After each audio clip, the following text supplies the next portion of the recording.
How's it going, everyone? It is right at noon on Saturday, June the 1st. New month, new content. Let's hopefully make it a lot more frequent than this, right? For those of you who remember, last week, I believe it was, I had put out a short video detailing a new project that I was going to work on, and this video is going to be the first one. So, what we're going to talk about is the first deck that I have built off of Arena that I've actually gotten to get my hands on and play with. Like, we built Is It Phoenix, and then I loaned it out to someone else who was going to be using it for IQs and MCQs and that kind of stuff. So, like, I haven't actually gotten to sit down and play with it in paper yet to, you know, gauge local success versus arena success. And arena success, I'm like maybe a 52-53% win rate. It's not like overwhelming the way it was when I first got it built.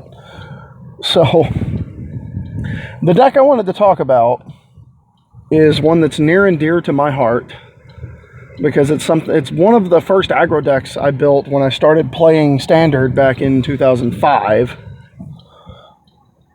And it was much, much, much less optimal then than it is now.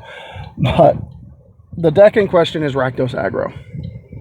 And there's a lot of reasons to go Rakdos. There's a lot of reasons to question going Rakdos. So, like, two things to bear in mind on my video deck tech series. There's two very important things to bear in mind. One, nothing that I talk about here is set in stone. Everything that this entire process, this entire purpose of this video series is to give you kind of a guide, just kind of a template, a starting point, and from there you can do whatever you want with it. If you come up with a better way to do what I'm doing, by all means, do it. Do not feel like you are beholden to me for whatever reason. Like, I am a below average Magic player that seems to have a good mind for the game. According to people that I have talked to, I just never seem to be able to execute what I tell other people to do. So, you know, it's something I am working on, to be sure. But the second thing to bear in mind is on none of these will I be doing a sideboard guide. And there's a couple of reasons for that. One, I'm designing these to be played for more than a week. You know, these are not deck concepts, deck ideas that are built to spike a single tournament. These are decks that I want to play for a long time. As such, they are kind of amorphous in sideboard planning. Sideboards are something that just kind of deserve their own episode topic at some point anyway. Like, that's going to have to happen. I'm going to have to talk about it. But, like,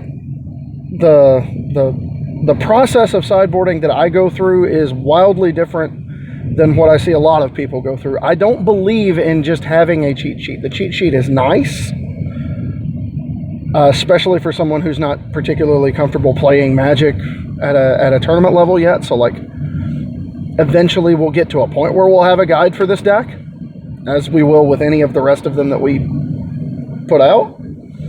But the goal for this is to engage in discussion, in collaboration over concepts. And we can't do that if everything is considered set in stone and rigid, and this is how we do it. Shortcuts can be helpful, but I want to help all of us improve at the same time. So bear that in mind. There's not going to be a sideboard guide. There's not going to be, you know, the card choices that I have here are not absolute. There's a lot of flexibility, in particular at the higher end of the mana curve. So, you know, don't feel like you are beholden to me to, like, keep it the way it is if, you know, something you are encountering at the local level gives you pause.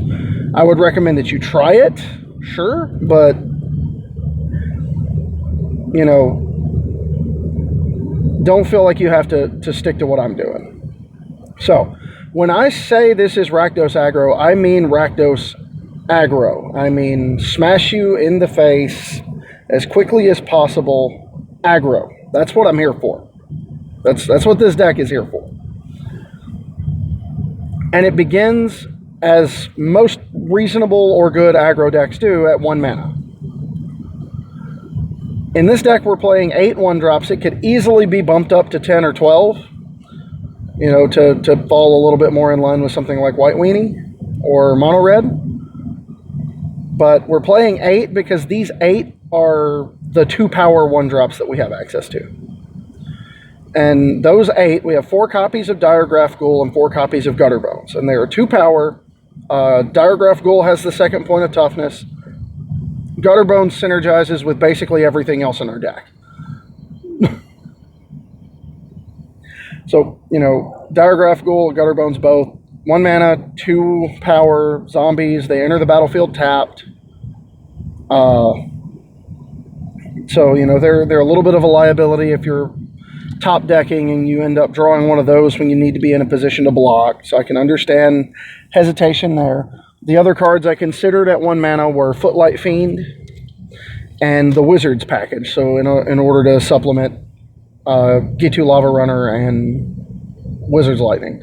I ultimately decided to go against that because I feel like 2 power on turn 1 is where you want to be.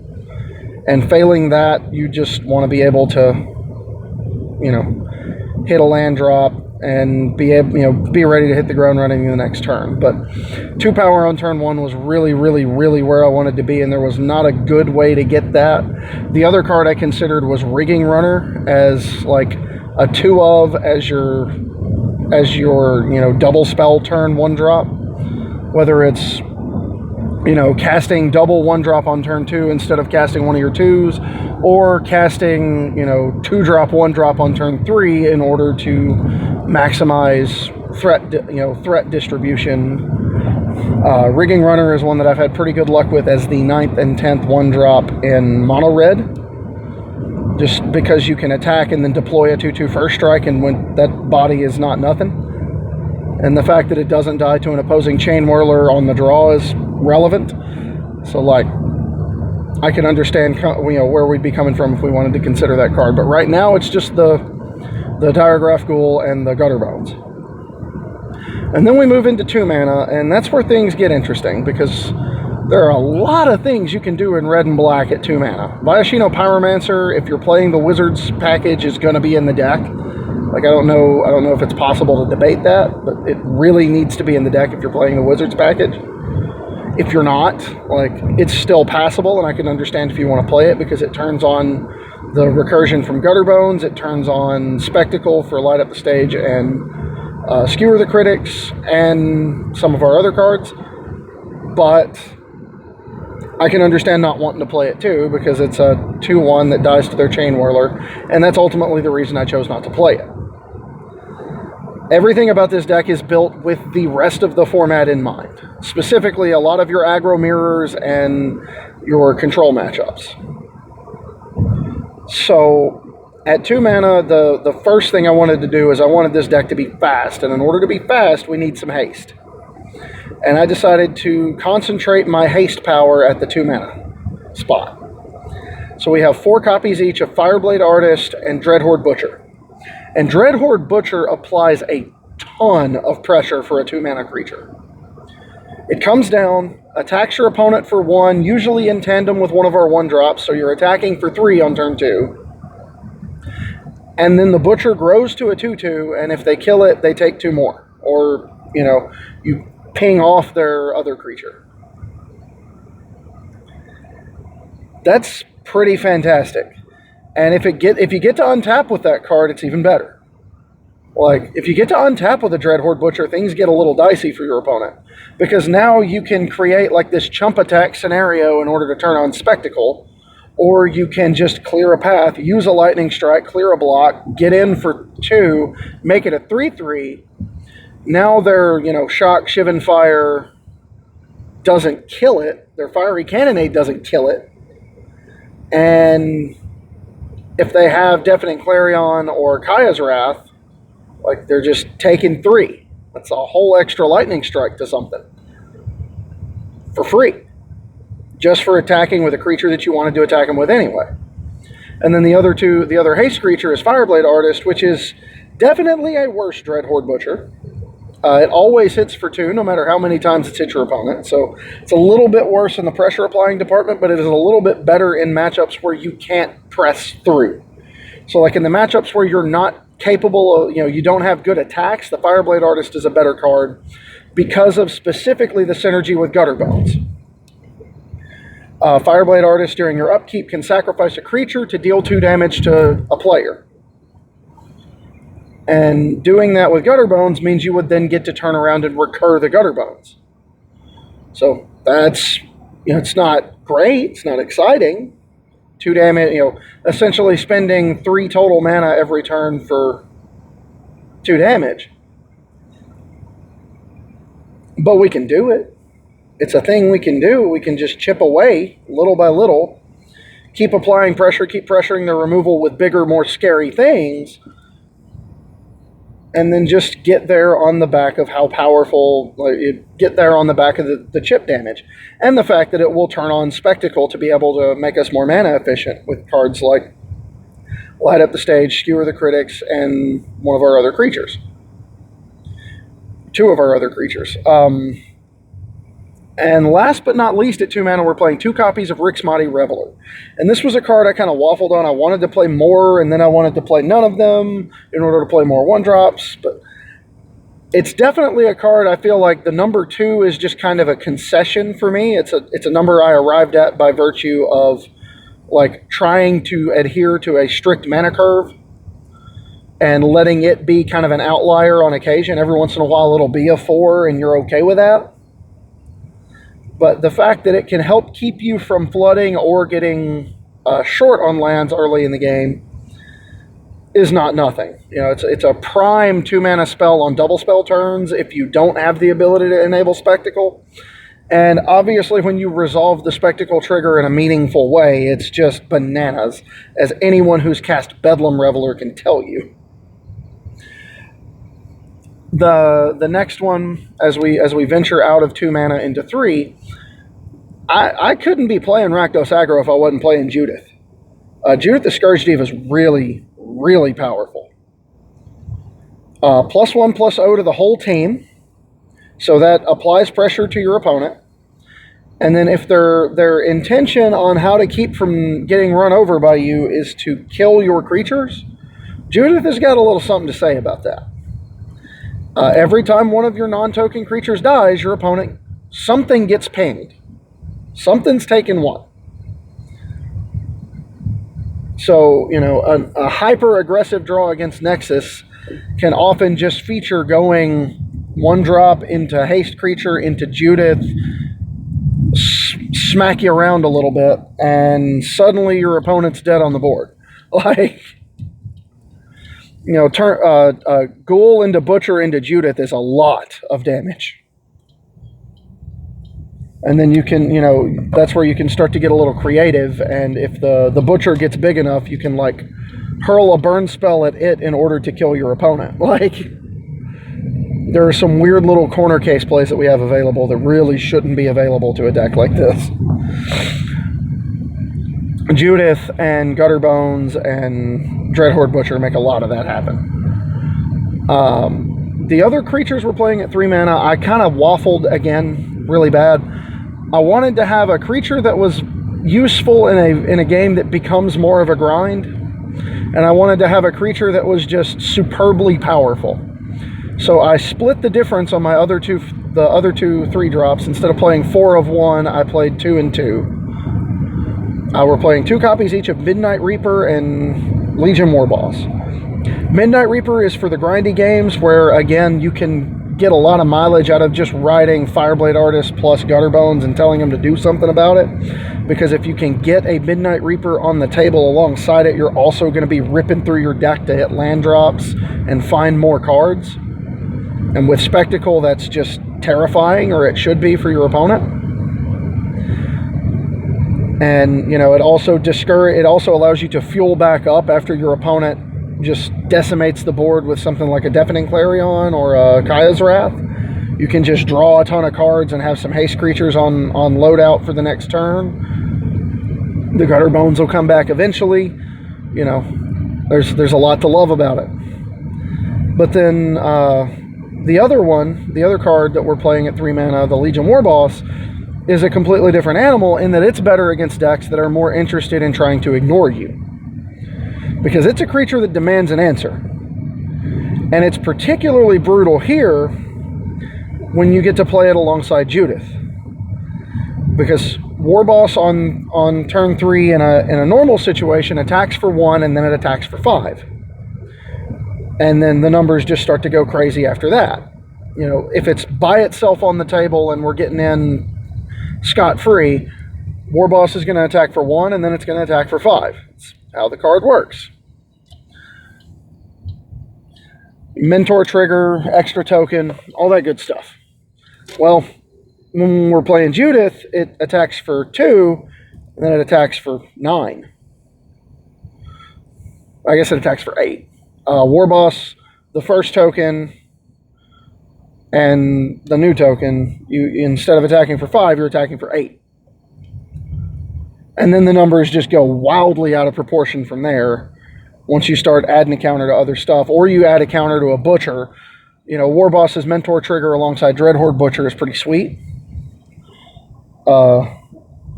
You know, helps you grow that thing into a terrifying menace of a threat very quickly. And it's just one of the best creatures in Standard, period. And you know, there's not a good reason not to consider it pretty strongly if you're playing an aggressive red deck. Now, this is one of the slots where I feel like there's a lot of customization that can be done here. If you're interested in being able to beat up on the more grindy decks or being able to play a little bit better against decks like Dreadhorde or Sultai or, you know, Bant Oketra, that kind of stuff, the Midnight Reaper's a little bit better here than the Warboss is, because drawing additional cards to apply additional pressure and go wide around these big butts that they're playing is going to be a lot more valuable than trying to do it out of a card that can't profitably attack into their 3 toughness creatures. So if you're interested, if your metagame is a little bit more in line with, you know, playing a bunch of mid-rangey grindy stuff, you probably want Midnight Reaper more than you want Warboss. But if you're playing against a bunch of Nexus decks and Esper control, you definitely want Warboss more than you do Midnight Reaper. Just the amount of pressure that card applies to your opponent on its own cannot be oversold. That card it's the new Thief of Sanity in a lot of ways.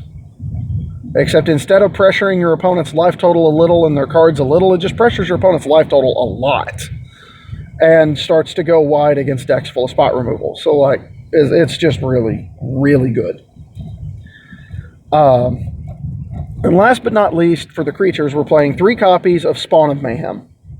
And I like Spawn of Mayhem, but I don't love Spawn of Mayhem right now because of all of the Teferi 3 running around. So if you want to cut Spawn in order to get a little bit lower to the ground, play an extra couple of 1-drops, maybe an extra 2, you know, go ahead and jam the Footlight Fiends and the 3rd Rick's Mighty Reveler. I get it. If you want to cut them in order to play more 2s and 3s or more removal, I get that too. So that's definitely a flex slot I can get behind making changes on. But it's just, you know, one of the scariest creatures you have access to if you're playing Rakdos. It's just big, it's nasty. It turns on Spectacle if you get to untap with it.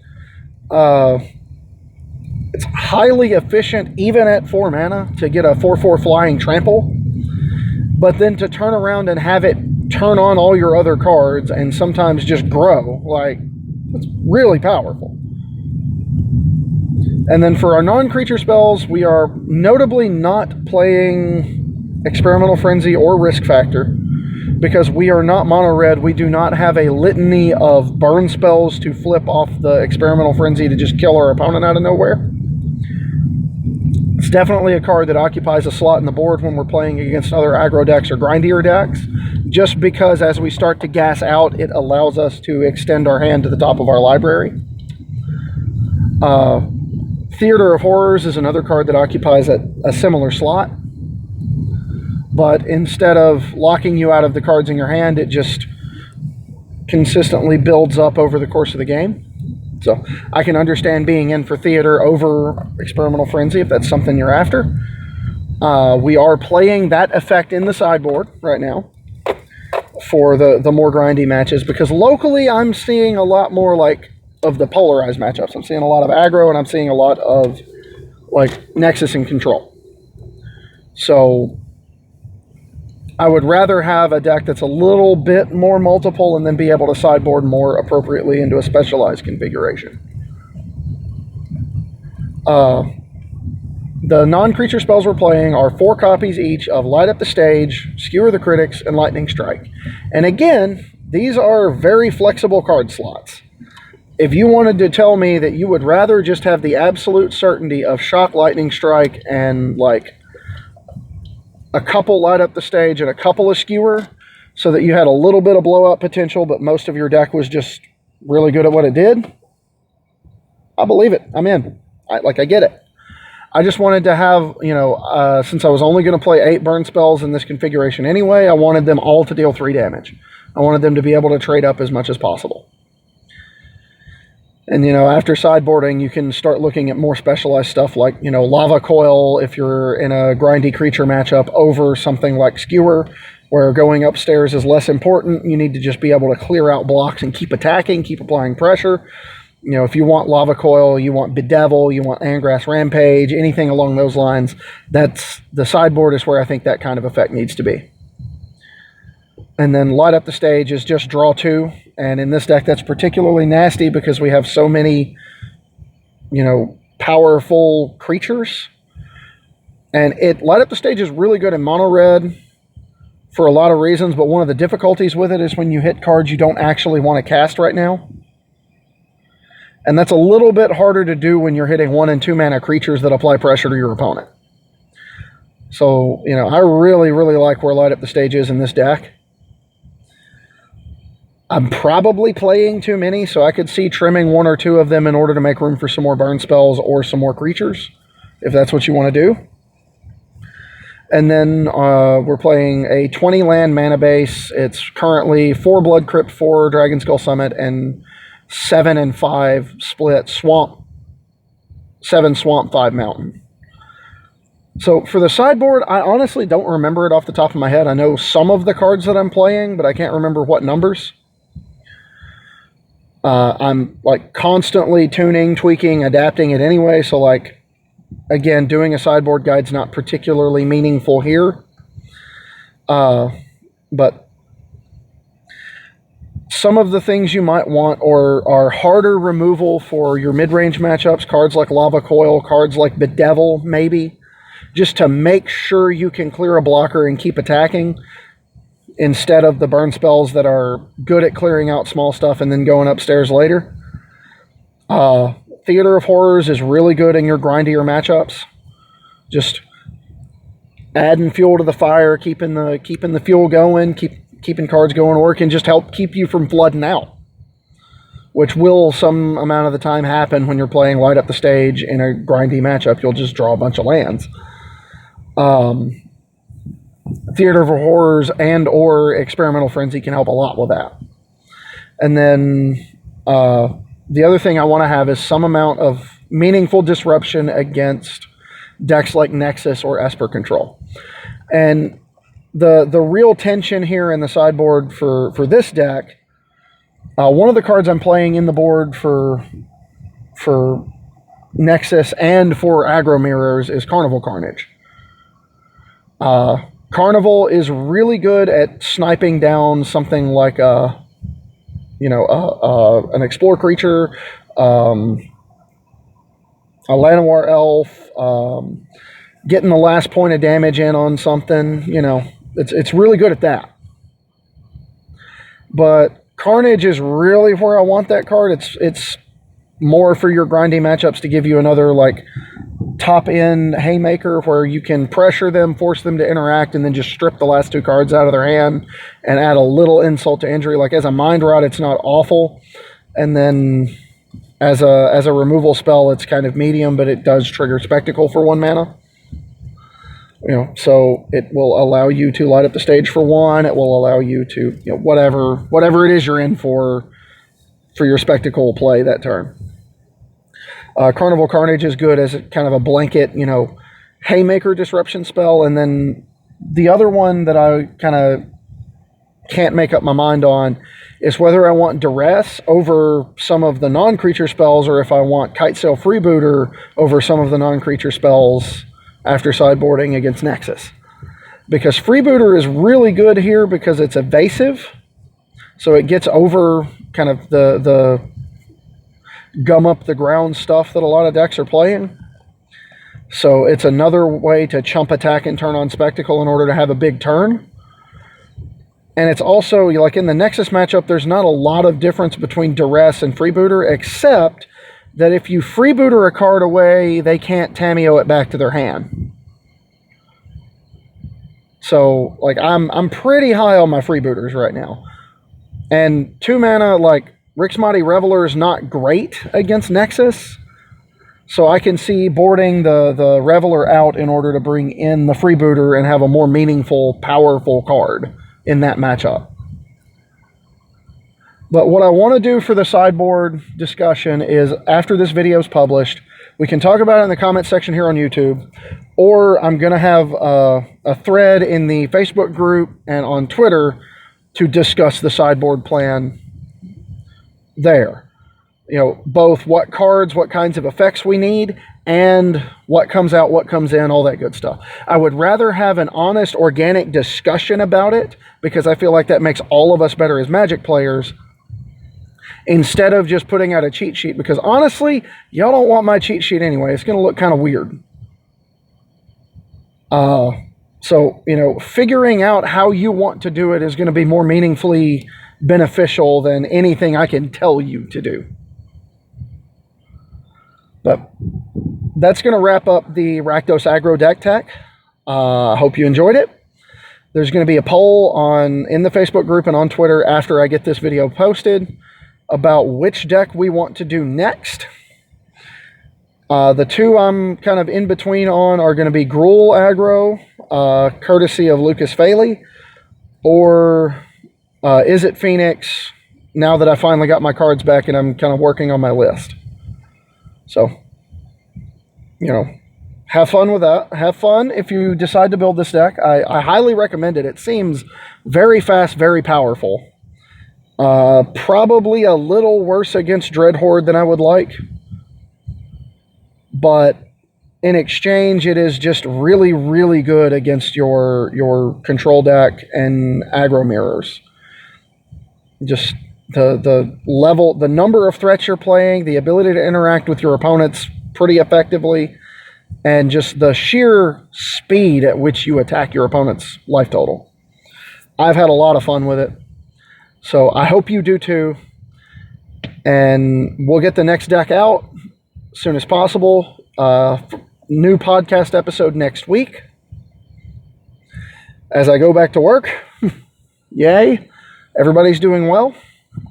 So I'll catch you on the next trip down the homeward path.